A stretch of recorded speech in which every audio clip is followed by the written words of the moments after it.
Lima আপু, এই যে বিল্লাল ভাইকে নিয়ে আপনার মতামত কি একটু বলেন তো? সর্বপ্রথমেই বলবো আসসালামু আলাইকুম, সবাই কেমন আছেন?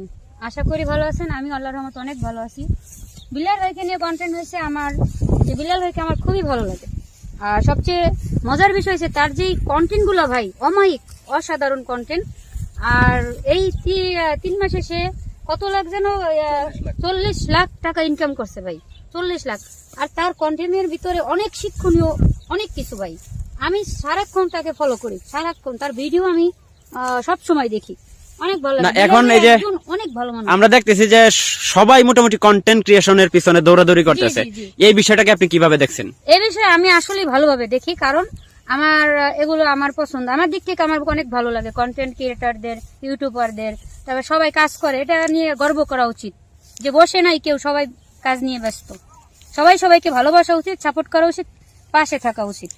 আচ্ছা, এই যে বিল্লাল ভাইকে নিয়ে অনেকের আবার নেগেটিভ মতামত আছে ভাই। এটা যদি কেউ যদি উপরের দিকে উঠে যায়, কারো ভালো কেউ দেখতে পারে না, সে অনেক ভালো ইনকাম করতেছে, সে ভালো ভালো কথা বলে, এখন তার পিছিয়ে শত্রু লাগবে, এটাই স্বাভাবিক।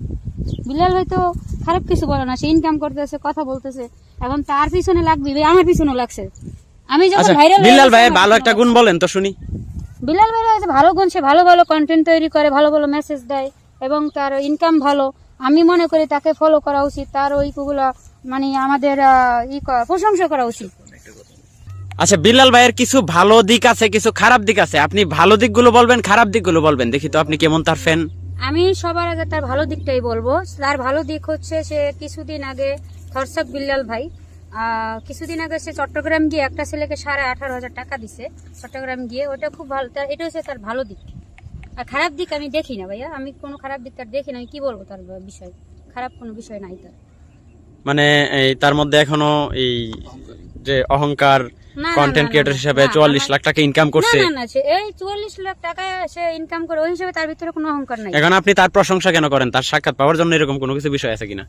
ভাই, ভালো মানুষের প্রশংসা করতেই হবে, যে ভালো তাকে ভালো বলতেই হয়, এটাই স্বাভাবিক।